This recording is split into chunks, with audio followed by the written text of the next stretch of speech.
Friends, నేను మీ ఇమ్రాన్ని. మరి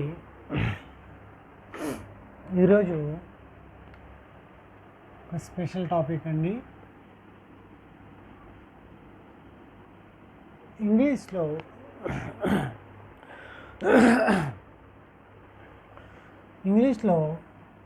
మన టెట్లో 30 మార్క్స్ ఇస్తాడండి. అందులో కాంప్రిహెన్షన్స్ మీద ఒక 5 మార్క్స్ గ్యారంటీగా ఉంటుంది. అట్లీస్ట్ 4 మార్క్స్ అయినా ఉంటుంది. 5 ఆర్ 4 మార్క్స్ కాంప్రిహెన్షన్స్లో ఉంటాయి. రిమైనింగ్ 25 మార్క్స్లో మోస్ట్ ఇంపార్టెంట్ కంపల్సరీ బిట్ అనే ఒక లొకేషన్ ఉంది. అదే 1 మార్క్ లొకేషన్, క్వశ్చన్ ట్యాగ్ చేసేటప్పుడు మనం కొన్ని రూల్స్ని పాటించాలి. ఈ క్వశ్చన్ ట్యాగ్ చేసే ముందు మనము వెర్బ్ని ఎలా చూడాలి అంటే, చూడండి, వెర్బ్ని మనం చూసేటప్పుడు యాక్చువల్గా ఒక వెర్బ్ ఉంది అనుకోండి, టేక్, టుక్, టేకెన్ అనే ఈ వెర్బ్ని ఇంకా అలా రాయొచ్చు. టేక్లో ఎస్ ఫామ్ చేరిస్తే టేక్స్ అని రాయొచ్చు. టేక్ని టేక్లో టేక్స్ అని కూడా రాయొచ్చు. ఇప్పుడు మనకు అవసరం ఇది టేక్, టేక్స్, టుక్. అంటే వీటిని చూసేటప్పుడు మనము ఏ రకంగా చూడాలి అంటే, ఒక టేక్నే కాదు, ఎప్పుడు కూడా వెర్బ్ యొక్క V1 ఫామ్ని, వెర్బ్ యొక్క V2 ఫామ్ని, V1 అండ్ V1S, అలాగే V2 వెర్బ్ యొక్క V1 ఫామ్ కావచ్చు, V1S ఫామ్ కావచ్చు, V2 కావచ్చు. దీని మీనింగ్ ఏంటి? V1 అంటే చూడండి, డూ ప్లస్ టేక్ అని అర్థం. అంటే ఏదైనా ఒక వెర్బ్లో ఒకటో ఫామ్లో ఉన్నప్పుడు, వెర్బ్ V1లో ఉన్నప్పుడు అందులో దాని పక్కన హెల్పింగ్ వెర్బ్ ఉంటే వెల్.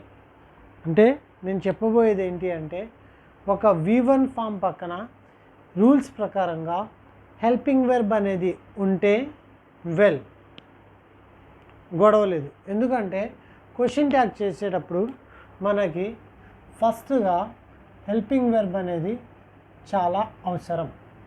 హెల్పింగ్ వెర్బ్స్ అంటే ఏంటి?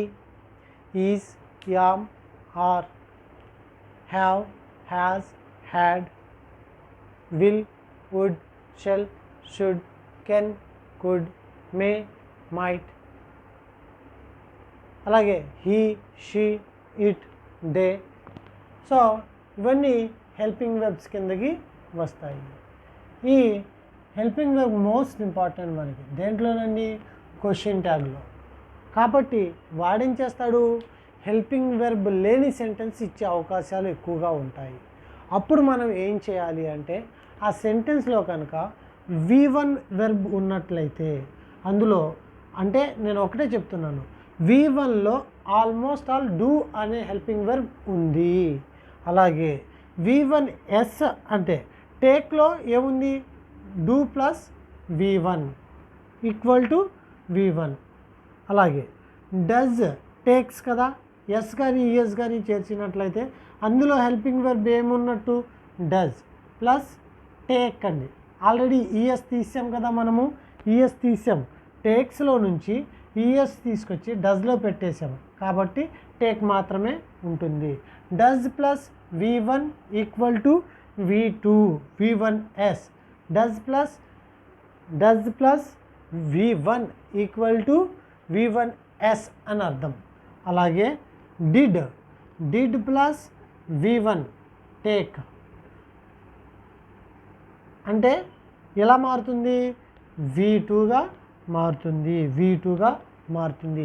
ఇది ఏ వెర్బ్కైనా ఇదే రూల్ అండి. ఎక్కడైనా హెల్పింగ్ వెర్బ్ లేని పక్షాన అందులో నుంచి మనం హెల్పింగ్ వెర్బ్ తీసుకోవాల్సిన అవసరము ఉంటుంది. ఎందులో నుంచి? మెయిన్ వెర్బ్లో నుంచి హెల్పింగ్ వెర్బ్ తీసుకోవాలి. మెయిన్ వెర్బ్ V1 అయితే మనం డూ హెల్పింగ్ వెర్బ్ తీసుకోవచ్చు. మెయిన్ వెర్బ్ V1S అంటే మనం డస్ హెల్పింగ్ వెర్బ్ తీసుకోవాలి. V2 మెయిన్ వెర్బ్ వచ్చి V2 అయితే మనము డిడ్ అనే హెల్పింగ్ వెర్బ్ తీసుకోవాలి. సో ఇక్కడ టేక్స్, టుక్ గురించి మాట్లాడాను. యాక్చువల్గా రూల్ ఏంటి అంటే V1లో నుంచి హెల్పింగ్ వెర్బ్ తీయాలి అంటే డూ ప్లస్ V1 అంటే డూ అనే హెల్పింగ్ వెర్బ్ మనం తీసుకోవచ్చు. అలాగే V1Sలో నుంచి ఏ హెల్పింగ్ వెర్బ్ తీసుకోవచ్చు? డస్ అనే హెల్పింగ్ వెర్బ్ తీసుకోవచ్చు. పక్కన V1 ఉన్నట్టే. అయితే డస్ అనేది మనకు అవసరం కాబట్టి ఇది తీసుకుంటాము.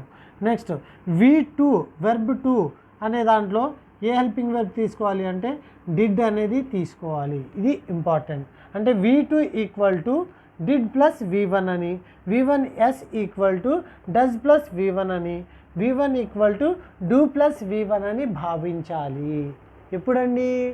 ఎప్పుడైతే మనకు ఆ సెంటెన్స్లో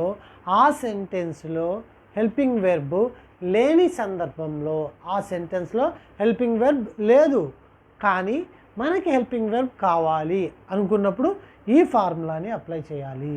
అక్కడ సెంటెన్స్లో వెర్బ్ V1 ఉంటే డూ తీసుకోవాలి, V1S ఉంటే డస్ తీసుకోవాలి, V2 ఉంటే డిడ్ తీసుకోవాలి. ఇది మోస్ట్ ఇంపార్టెంట్ ఫస్ట్ పాయింట్ అన్నమాట. ఇది అంటే క్వశ్చన్ ట్యాగ్ నేర్చుకునే దానికంటే ముందు మనం నేర్చుకోవాల్సిన కొన్ని పాయింట్స్ అన్నమాట.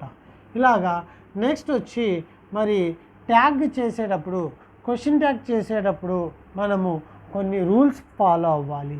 హెల్పింగ్ వెర్బ్ అనేది ఎలా తీసుకోవాలో మనము తెలుసుకున్నాం కదా. మరి హెల్పింగ్ వెర్బ్ అనేది ఎలా తీసుకోవాలో మనం తెలుసుకున్నాము.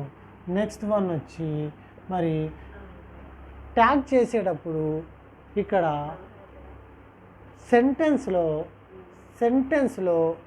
పాజిటివ్ ఉంటే, అంటే సెంటెన్స్లో నాట్ లేకుండా కొన్ని నెగిటివ్ పదాలు అనేవి ఉంటాయి. ఆ నెగిటివ్ పదాలు లేకుండా ఒక సెంటెన్స్ ఉన్నట్లయితే అక్కడ మరి పాజిటివ్ అని అర్థము. పాజిటివ్ అంటే సెంటెన్స్ పాజిటివ్గా ఉన్నట్లయితే క్వశ్చన్ ట్యాగ్ చేసేటప్పుడు నెగిటివ్లో చేయాలి. ఒకవేళ మరి సెంటెన్స్ నెగిటివ్లో ఉంది అనుకుంటే నెగిటివ్ వర్డ్స్ కొన్ని ఉంటాయి, నాట్ ఒక్కటే కాదండి, నెగిటివ్ వర్డ్స్ కొన్ని ఉంటాయి. ఆ నెగిటివ్ వర్డ్స్ కూడా నేను మీకు పెట్టడం అనేది జరుగుతుంది. సో నైదరు, నారు, నాటు, అలాగే ఇవన్నీ కూడా మరి నెగిటివ్లో ఉన్నట్టే. ఒకవేళ సెంటెన్స్ కనుక నెగిటివ్లో ఉన్నట్లయితే ట్యాగ్ చేసేటప్పుడు పాజిటివ్లోకి చేయాలి. ఇంకొక రూల్ గుర్తుపెట్టుకోండి, ఎప్పుడు కూడా మనము డైరెక్ట్గా నాట్ రాసేయకూడదు, మరి ఎలా రాయాలి? హైఫెన్ పెట్టి నాట్ని రాయాలి. లైక్ విల్ ఉందనుకోండి, సరే ఫస్ట్ ఎందుకులేండి, డూ ఉందనుకోండి, డు నాట్ అని చెప్పి రాయకూడదు, ఇది కూడా చూస్తాడు. సో డోంట్ అని చెప్పి రాయాలి. అలాగే డిడ్ అనుకో, డిడెంట్ అని చెప్పి రాయాలి. కంపల్సరీ హైఫెన్ అనేది రావాలి, సో డిడెంట్. అలాగే మరి విల్ ఉందనుకోండి, వోంట్ అని చెప్పి రాయాలి. విల్ ఉంటే వోంట్ అని చెప్పి రాయాలి. మరి కొన్ని హైఫెన్ పదాలు ఏ రకంగా ఉండాలి ఏంటి అనేది నేను మీకు చెప్తాను. ప్రతి పదానికి కూడా హైఫెన్ అనేది ఎలా వాడాలి అనేది మీకు స్క్రిప్ట్ పెడతాను. ఆ స్క్రిప్ట్ని ఫాలో అయిపోతే చాలు. నాట్ని ఎలా రాయాలి అనేది ఒక రూల్ అనమాట. అంటే హైఫెన్ అనేది మస్ట్ అండ్ షుడ్. నాట్ స్థానంలో హైఫెన్ రాయాలి. ముఖ్యంగా నేను ఏ గ్రామర్ పాయింట్లు చెప్పినా, ఏ గ్రామర్ టాపిక్స్ చెప్పినా, ముఖ్యంగా నేను ఏ గ్రామర్ టాపిక్స్ చెప్పినా ఎలా చెప్తాను అంటే 5 రూల్స్లోనే చెప్తాను. అంటే నాకు వచ్చిన నేను కొన్ని బండ గుర్తులు పెట్టుకుని ఉన్నాను. ఈ 5 రూల్స్లో నేను బండగా ఫాలో అయిపోవడం నాకు ఇంపార్టెంట్. 5వ రూల్ ఏంటి అంటే ఇప్పుడు కూడా మరి క్వశ్చన్ ట్యాగ్లో కర్త అంటే సబ్జెక్ట్ ఏదైతే ఉంటుందో సబ్జెక్ట్ ప్రొనౌన్లో ఉన్నా ప్రొనౌనే రాయాలి.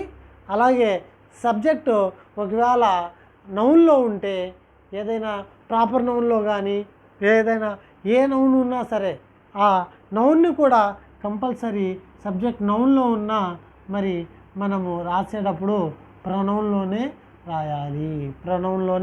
రాయాలి. ఇది గుర్తుపెట్టుకోండి. 5 రూల్స్ ఏంటి? ఫస్ట్ హెల్పింగ్ వెర్బ్ని ఐడెంటిఫై చేసి హెల్పింగ్ వెర్బ్ తీసుకోవాలి. రెండో రూల్ పాజిటివ్లో ఉందా నెగిటివ్లో ఉందా అనేది సెంటెన్స్ చూసుకోవాలి.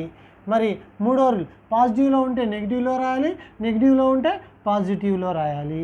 మరి మూడో రూల్ నాట్ చేర్చి హైఫెన్లోకి మార్చుకోవాలి. నాలుగో రూల్ నౌన్ సబ్జెక్ట్ ఉంటే ప్రొనౌన్గా మార్చుకోవడం అనేది చేయాలి.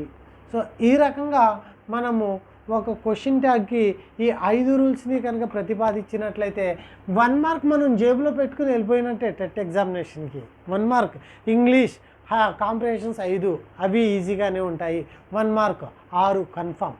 రిమైనింగ్ నేను చెప్పిన తర్వాత ఆ మార్క్స్ వరుసగా జేబులో పెట్టుకుందరు. కానీ అర్థమైందండి? 20+ టార్గెట్ ఇంగ్లీష్. ఇలా చేస్తే 20+ ఈజీగా గెయిన్ చేస్తారు. ఈజీగా అంటే ఇటువంటి రూల్స్ తోటి బిట్ పోదు. ఒకవేళ బిట్ మనం రాంగ్ పెడదాం అనుకున్నా మన ఈ రూల్స్కి ఆ రాంగ్ ఆప్షన్ అనేది మనం పెట్టము, ఆటోమేటిక్గా దాన్ని డైవర్ట్ చేస్తామన్నమాట. సో ఇక్కడ ఒకటే టాస్క్, సైకాలజీలో 25+ చేయాలి, ఇంగ్లీష్లో 20+ చేయాలి. ఇలా చేస్తే ఆ 60 మార్క్స్లో మనకి ఎన్ని వస్తాయండి? 45 వస్తాయండి. ఇక్కడ నేను క్వాలిఫై అవ్వమని చెప్పట్లేదండి. క్వాలిఫై అయినా ఒకటే, అవ్వకపోయినా ఒకటే. క్వాలిఫైయింగ్ మార్క్స్ కాదు. ఆ 60లో 45 ఎవరు చేస్తారో వాళ్ళు 120 చేసేసినట్టే. 30 + 60 మన కంటెంట్ అండి. మన కంటెంట్ దీని మీదే ఇంత చేస్తే మన గ్రామర్ మీద, మన లిటరేచర్ మీద, మన మెథడ్స్ మీద ఎంత చేయాలి, మన కంటెంట్ మీద ఎంత చేయాలి అది మీ ఇమాజిన్కే వదులుతున్నాను. సో 90లో 80+ ఈజీగా చేయొచ్చు. ఆ 80 ఒక 45, 125 that's mind score. That's it. So అంటే అలాగ చేయడం అనేది చేసుకుని నా యొక్క స్కోర్ అది టెట్లో 125 టార్గెట్ అలా పెట్టుకుని వెళ్ళాను, అలా చేసి వచ్చేసాను అంతే. ఇది అంటే ఆడు ఎలా ఇచ్చినా మనం ఒక 10 బిట్లు చేయలేము. ఆ 10 బిట్లు పోయినాయి అనుకోండి, ఆడు ఎలా ఇచ్చినా మనం మన రూల్స్ బట్టి ఈ 45 చేసేయాలి అనే కాన్సెప్ట్ తోటి మనం ఎగ్జామ్ హాల్లోకి వెళ్ళాలి. ఇక మీ ప్లస్ పాయింట్ ఏంటి అంటే ఐసీటీ యాడ్ చేసి ఉన్నాడు కాబట్టి ఇంకొక 5 ఎక్స్ట్రా చేయొచ్చు. కాబట్టి 50, 60లో డౌట్ లేదు. డౌటా? చూద్దాం. అలాగా మరి ఈ క్వశ్చన్ ట్యాగ్కి సంబంధించింది 5 రూల్స్ తీసుకోండి. ఒకటి హెల్పింగ్ వెర్బ్ ఐడెంటిఫై చేయడం. హెల్పింగ్ వెర్బ్ ఎలా ఐడెంటిఫై చేయాలి? ఉంటే డైరెక్ట్గా ఉంటే వెల్, డైరెక్ట్గా లేదనుకోండి మనము ఇండైరెక్ట్గా తీసుకోవాలి. V1లో నుంచి డూ అని, V1Sలో నుంచి డజ్ అని, V2లో నుంచి డిడ్ అని తీసుకుంటాము. పాజిటివ్లో ఉంటే నెగిటివ్లో రాస్తాం, నెగిటివ్లో ఉంటే పాజిటివ్లో రాస్తాం. 3 రూల్స్. నాట్ని హైఫెన్ పెట్టాలి. 5వ రూల్ నౌన్ని ప్రొనౌన్గా మార్చాలి. నెక్స్ట్ ఇప్పుడు ఎగ్జాంపుల్స్ చూద్దామండి. ఇప్పుడు ఎగ్జాంపుల్స్ చేసేటప్పుడు జాగ్రత్తగా ఇంకొక రూల్ అండి. ఐని ఎప్పుడు కూడా ఐతో పాటు ఏముంటుందండి? యామ్ ఉంటుంది సెంటెన్స్లో. కానీ ఐ సెంటెన్స్ కనుక పాజిటివ్లో ఉన్నట్లయితే మనం ట్యాగ్ చేసేటప్పుడు యామ్ రాయకూడదు. యామ్ ప్లేస్లో ఆర్ని వాడాలి. తర్వాత ఎట్ ది సేమ్ టైం ఐలో యామ్ ఉండి సెంటెన్స్ నెగిటివ్లో ఉంటే బాగా గుర్తుపెట్టుకోండి. అంటే మనము నెగిటివ్లో రాసేటప్పుడు పాజిటివ్లో ఐకి యామ్ వస్తుంది హెల్పింగ్ వెర్బ్. అయితే పాజిటివ్లో ఉన్నట్లయితే యామ్ రాయకూడదు, ఆర్ వాడాలి నెగిటివ్లో రాసేటప్పుడు. అంటే ఐ సబ్జెక్ట్గా ఉన్నప్పుడు ఖచ్చితంగా ఆర్ వచ్చింది అంటే ఐ సబ్జెక్ట్గా ఉన్నప్పుడు నెగిటివ్లో రాయాలి.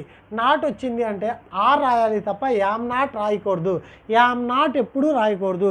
ఇంగ్లీష్లో యామ్ నాట్ అనేది బూతు కాబట్టి వాడకూడదు. ఇది గుర్తుపెట్టుకోండి. ఆర్ఎంట్ ఐ ఇలాగా.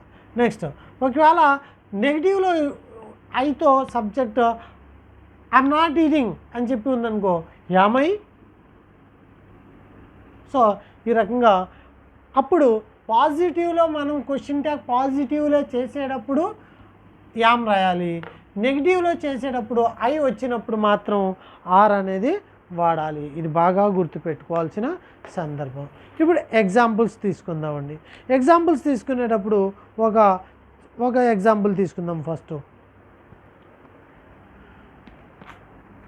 కొన్ని నెగిటివ్ పదాలు కూడా ఉంటాయని చెప్పుకున్నాం కదా, ఆ నెగిటివ్ పదాలు జాగ్రత్తగా చూసుకోవాలి మీరు, ఓకేనా. He was an importer. He was an importer. He was an importer. So answer tag చేయడం. హెల్పింగ్ వెర్బ్ ఉందా? యా, కంటికి కనిపించేస్తుంది, వాజ్ ఉందిగా, వాజ్. నెక్స్ట్ సెంటెన్స్ పాజిటివ్లో ఉందా, నెగిటివ్లో ఉందా? సో నాట్ కానీ, నాట్కి సంబంధించిన నైదర్ కానీ ఇటువంటి నాటికి సంబంధించిన పదాలు ఏమీ సెంటెన్స్లో లేవు, నెగిటివ్ పదాలు ఏమీ లేవు. కాబట్టి సెంటెన్స్ పాజిటివ్లో ఉంది. మనం ఎందులో రాయాలి? నెగిటివ్లో రాయాలి, అంటే నాట్ చేర్చాలి. వాజ్ నాట్ చేర్చచ్చా? చేర్చకూడదు. కాబట్టి ఏం చేయాలి? Was -T. వజంట్. సో నెగిటివ్లో ఉంటే పాజిటివ్లో రాయాలి, నెగిటివ్లోనే లేదు, మేము ఆల్రెడీ డిసైడ్ చేసాం ఈ రెండిట్లో ఏదో ఒకటే కదా. ఇప్పుడు నాలుగోది నాట్లో హైఫెన్ పెట్టాము. ఐదోది ప్రొనౌన్ రూపంలో రాయాలి, ఆల్రెడీ వాడు ఇచ్చిందే ప్రొనౌన్ కాబట్టి ప్రొనౌన్ రాసేటప్పుడు మరి స్మాల్ లెటర్ చేసి రాయాలి. Wasn't he was an importer. Wasn't he, ఇది మర్చిపోయారనుకో రాంగ్ ఆన్సర్. ఇది క్యాపిటల్ ఉండకూడదు, ఇది మర్చిపోకూడదు, హైఫెన్ ఉండాలి. ఇది ప్యాటర్న్. ఇది క్యాపిటల్ ఇచ్చిన ఆప్షన్లో దాన్ని తీసుకోవద్దు, ఇది లేకుండా ఆప్షన్ ఇస్తాడు, అప్పుడు అది రాంగ్ ఆన్సరే. సో ఇటువంటివన్నీ జాగ్రత్తగా చూడాలి. నెక్స్ట్ చూడు, she is a popular film actor. She is a popular film actress. అంతేనా? యాక్ట్రెస్, యాక్టర్ అంటే హీ అని, యాక్ట్రెస్ అంటే ఓకే. ట్యాగ్ చేయాలి. ఫస్ట్ రూల్, హెల్పింగ్ వెర్బ్ ఉందా? ఎస్, హెల్పింగ్ వెర్బ్ ఉంది కాబట్టి ఇంకా వెర్బ్ జోలికి వెళ్ళాల్సిన పని లేదు. ఈజ్ పాజిటివ్లో ఉందా, నెగిటివ్లో ఉందా? పాజిటివ్లోనే ఉంది కాబట్టి నెగిటివ్లో మనం రాయాలి, కాబట్టి నాట్ పెట్టాలి. నాట్ పెట్టినప్పుడు ఏం చేయాలి? హైఫెన్ పెట్టాలి. ఇజెంట్, ఇప్పుడు నౌన్ ఇస్తే ప్రొనౌన్గా మార్చాలి. నౌన్ ఇచ్చాడా? లేదు, ఆల్రెడీ ప్రొనౌన్ ఇచ్చాడు. Isn't she. నెక్స్ట్ చూడు, they are well educated.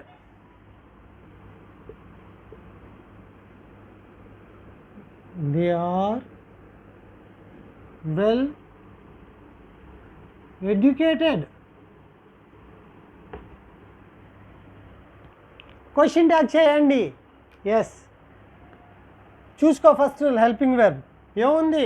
Helping verb answer are. Helping verb ఆరే కదా, సో ఆర్ని పెట్టేశాం. పాజిటివ్లో ఉందా, నెగిటివ్లో ఉందా? పాజిటివ్లోనే ఉంది. నెగిటివ్లోకి మనం మార్చాలి అంటే నాట్ పెట్టాలి. నాట్ పెట్టేటప్పుడు ఎలా పెట్టాలి? హైఫెన్ పెట్టాలి. నౌనా ప్రొనౌనా? ప్రొనౌన్. వాడు ఇచ్చింది కూడా pronoun. Aren't they? Question mark. Aren't they? Question mark. Next, సరే, ఈ మోడల్లో మరి ఇలాగా చేసాం కదండి ఇప్పుడు దాకా. ఇక్కడ ఆల్రెడీ మనము ఏం చేసాము? He was an importer, wasn't he. She is a popular film actress, isn't she. Already అక్కడ మనకి హెల్పింగ్ వెర్బ్ వాడు ఇచ్చేసాడు కాబట్టి ప్రాబ్లం లేదు, మనము చక్కగా చేసేసాము. మరి ఇప్పుడు ఇంకొన్ని ఎగ్జాంపుల్స్ చూద్దాము. ఈ ఎగ్జాంపుల్స్ మరి నేను ఆల్మోస్ట్ వాళ్ళందరికీ గ్రూప్లో ఎగ్జాంపుల్స్ కూడా షేర్ చేస్తాను, నెగిటివ్ పదాలు ఏంటో షేర్ చేస్తాను. అవన్నీ కూడా మీరు ప్రిపేర్ అవ్వండి. చూడండి, he is not tired of tailoring. he is not చూడండి, he is not tired of tailoring. వెనకాల ఎంత ఉన్నా సరే మన రూల్స్ మనకే అంతే. ఆన్సర్ చూడండి, ఆన్సర్ ఏంటి? ముందు సెంటెన్స్లో హెల్పింగ్ వెర్బ్ తీసుకున్నావా, ఈజ్ ఇచ్చేసాడు కాబట్టి హెల్పింగ్ వెర్బ్ తీసుకున్నాము. సెంటెన్స్ నెగిటివ్లో ఉందా పాజిటివ్లో ఉందా? పాజిటివ్లో అయితే లేదు, ఎందుకంటే కళ్ళ ముందు నాట్ చక్కగా కనిపిస్తుంది. సో నెగిటివ్లో ఉంది. మనం దేంట్లోకి మార్చాలి? పాజిటివ్లోకి మార్చాలి. నాట్ పెట్టచ్చా పాజిటివ్లోకి మార్చేటప్పుడు? నాట్ పెడతామా? నాట్ పెట్టకూడదు, ఎందుకంటే నెగిటివ్లోకి మారిస్తేనే నాట్. సో పాజిటివ్లోకి మారుస్తున్నాము కాబట్టి నాట్ పెట్టకూడదు. నెక్స్ట్ నౌన్ ఇచ్చాడా, ప్రొనౌన్ ఇచ్చాడా? ప్రొనౌన్ ఇచ్చాడా already. Is he question mark, is he question mark, అంతే. Is not tired of tailoring. వెనకాలతో సంబంధం లేదు. హెల్పింగ్ వెర్బ్ తీసుకున్నాము, పాజిటివ్లో ఉందా నెగిటివ్లో ఉందా చూసాము, నెగిటివ్లో ఉంది కాబట్టి నెగిటివ్లో నాట్ వాడము కాబట్టి ప్రొనౌన్ని యాడ్ చేసేసాము. నెక్స్ట్ ఇటువంటిదే ఇంకోటి చెప్తాను చూడు.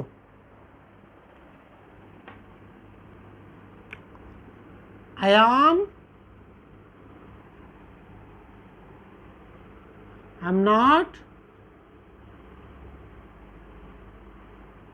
taking a food. Not taking a food. Right. Answer ఏంటి? ఫస్ట్ నాట్ కనిపించేసింది, ఓకే. హెల్పింగ్ వెర్బ్ ఏంటి? ఉందా లేదా? ఉంది. అంటే ఇక్కడ చూడు, సెంటెన్స్ నెగిటివ్లో ఉంది కాబట్టి యామ్ని యామ్గా తీసుకుంటున్నాం, ఓకే.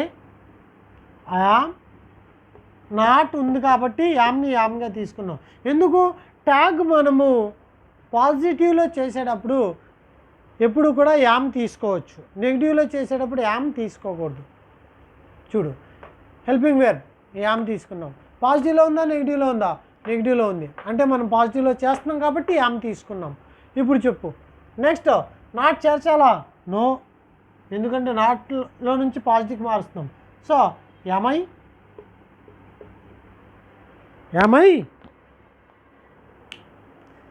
అంతేనండి. నెక్స్ట్ ఇంకొక ఎగ్జాంపుల్ చూడండి. I am taking food. I am taking a food. ఇప్పుడేంటి? నెగిటివ్లో లేదు, పాజిటివ్లో ఉంది సెంటెన్స్. సో సెంటెన్స్ పాజిటివ్లో ఉన్నప్పుడు ట్యాగ్ యామ్ని మార్చేటప్పుడు ఏం పెట్టాలనుకున్నాము? ఆర్ పెట్టాలి. ఎట్టి పరిస్థితిలో నెగిటివ్లో రాసేటప్పుడు యామ్ వాడకూడదు. యామ్ నాట్ ఐ అనేది ఇంగ్లీష్లో బూతు కాబట్టి వాడకూడదు, ఆర్ పెట్టేసాం. నెక్స్ట్ పాజిటివ్లో ఉంది నెగిటివ్లో మారుస్తున్నాం అంటే నాట్ పెట్టాలా వద్దా? పెట్టాలి. హ్యాఫెన్ పెట్టాలా వద్దా? పెట్టాలి. ఐ పెట్టాలా వద్దా? పెట్టాలి. Aren't I? ఆర్ విషయంలో జాగ్రత్త పడండి. యామ్ అంటే యామ్ ఉన్నప్పుడు నెగిటివ్లో రాసేటప్పుడు మాత్రమే ఆరెంట్ ఐ రాయాలి. యామ్ ఉన్నప్పుడు పాజిటివ్లో రాసేటప్పుడు యామే రాయాలి. యామ్ ఐ రాయొచ్చు కానీ యామెంట్ ఐ అనేది ఇంగ్లీష్లో బూతు రాయకూడదు, ఓకే. అది గుర్తుపెట్టుకుని చాలు. నెక్స్ట్ ఇంకొక టైప్ ఆఫ్ ఎగ్జాంపుల్స్ తీసుకుందాం. అంటే ఇప్పుడు దాకా ఎగ్జాంపుల్స్ అన్నిటిలోనూ మనకి ఏమొచ్చిందిరా అంటే వెబ్స్ వచ్చాయి, అంటే హెల్పింగ్ వెబ్స్ రావడం అనేది జరిగింది. అలాగే ప్రొనౌన్స్ ఇచ్చాడు కాబట్టి జరిగింది. ఇప్పుడు ఒక ఎగ్జాంపుల్ రాస్తున్నాను. రామ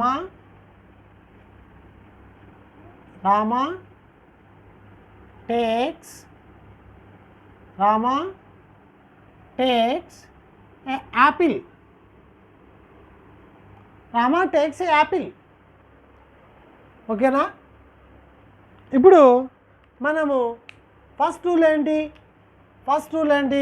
హెల్పింగ్ వెర్బ్ తీసుకోవాలి. సెంటెన్స్లో ఎక్కడైనా హెల్పింగ్ వెర్బ్ కనిపిస్తుందా? కనిపించడం లేదు కాబట్టి వెర్బ్ ఏంటో చూడు. వెర్బ్ ఏంటి? టేక్స్. టేక్స్లో ఏముందని చెప్పుకున్నాము? అంటే v1 equal to do plus v1, ఈ ఫార్మాట్ గుర్తుకు రావాలి. v1s equal to does plus v1. కాబట్టి టెక్స్ట్లో ఏముంది? డస్ ఉంది. సెంటెన్స్ పాజిటివ్లో ఉందా నెగిటివ్లో ఉందా? పాజిటివ్లో ఉంది, అంటే నెగిటివ్లో రాయాలి. నెగిటివ్ రాయాలంటే ఏం చేయాలి? నాట్ పెట్టుకోవాలి. నాట్ పెట్టేటప్పుడు ఏం పెట్టాలి? హైఫెన్ పెట్టాలి. డజంట్. ఇప్పుడు డజంట్ రామా అని చెప్పి రాస్తావా? నౌన్ని ప్రొనౌన్ చేయాలి. రామా అనే దానికి ప్రొనౌన్ ఏమొస్తుంది? హీ వస్తుంది. కాబట్టి డజంట్ హీ అని చెప్పి క్వశ్చన్ మార్క్ పెట్టాలి. డజంట్ హీ అని చెప్పి క్వశ్చన్ మార్క్ పెట్టాలి. Rama takes A Apple. Doesn't he, ఇది ట్యాగ్ చేసే విధానము. నెక్స్ట్ చూడు, సేమ్ మళ్ళీ మార్చుకుంటున్నాం. సీత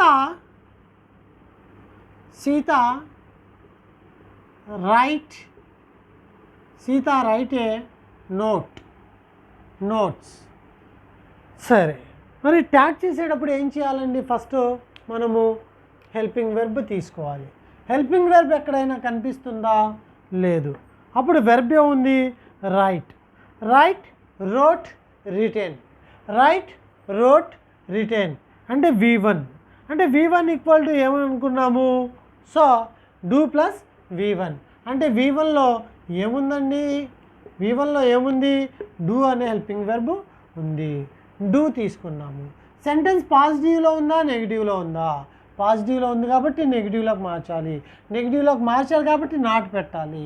నాట్ పెట్టేటప్పుడు హైఫెన్ పెట్టాలి. డోంట్. సీత రాసేయాలా? రాయకూడదు. సీతకు బదులుగా ప్రొనౌన్ ఏం రాస్తాము? షీ రాస్తాము. డోంట్ షీ స్మాల్ లెటర్ తోటి రాయాలి. క్లోజ్ చేయాలి, క్వశ్చన్ ట్యాగ్ చేయాలి. Don't she. Is it clear? Right. Next ఇంకొక ఎగ్జాంపుల్ తీసుకుందామండి. సీత డు నాట్ డ్రింక్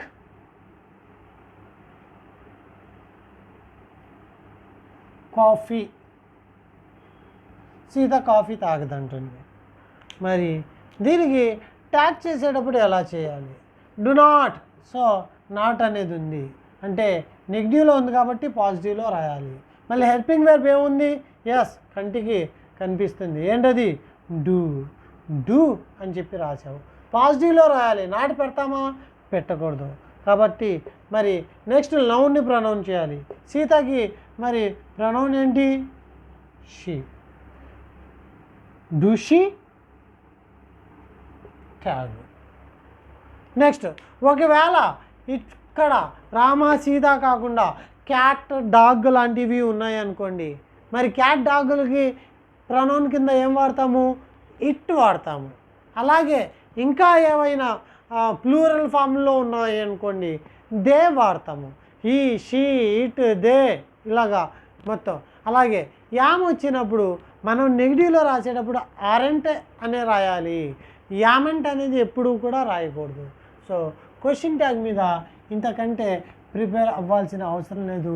దీనికి తగ్గట్టుగా నేను మీకు ఎగ్జాంపుల్స్, మోర్ దెన్ ఎగ్జాంపుల్స్, అలాగే ఈ ట్యాగ్ సంబంధించిన రూల్స్ తెలుగులో రిటర్న్ చేసి ఉన్న ఒక మెటీరియల్ యొక్క పేజ్ని, తర్వాత ఈ వీడియో చూసిన తర్వాత మీరు ఆ పేజ్ని కనుక చదివినట్లయితే ఇంకా మీ జీవితంలో ఒక టెట్ డిఎస్సికే కాదండి, మీ లైఫ్లో మళ్ళీ క్వశ్చన్ ట్యాగ్ అనేది మర్చిపోవడం అనేది జరగదు. క్వశ్చన్ ట్యాగ్ నేర్చుకునే విధానం ఇలా నేర్చుకున్నట్టయితే ఫ్యూచర్లో ఎప్పటికీ కూడా ట్యాగ్ని మర్చిపోలేము. ఇంగ్లీష్ మాస్టర్ లేని చోట వెళ్తే చక్కగా ట్యాగ్ యొక్క ఎక్స్ప్లెనేషన్ మనమే చేయొచ్చు.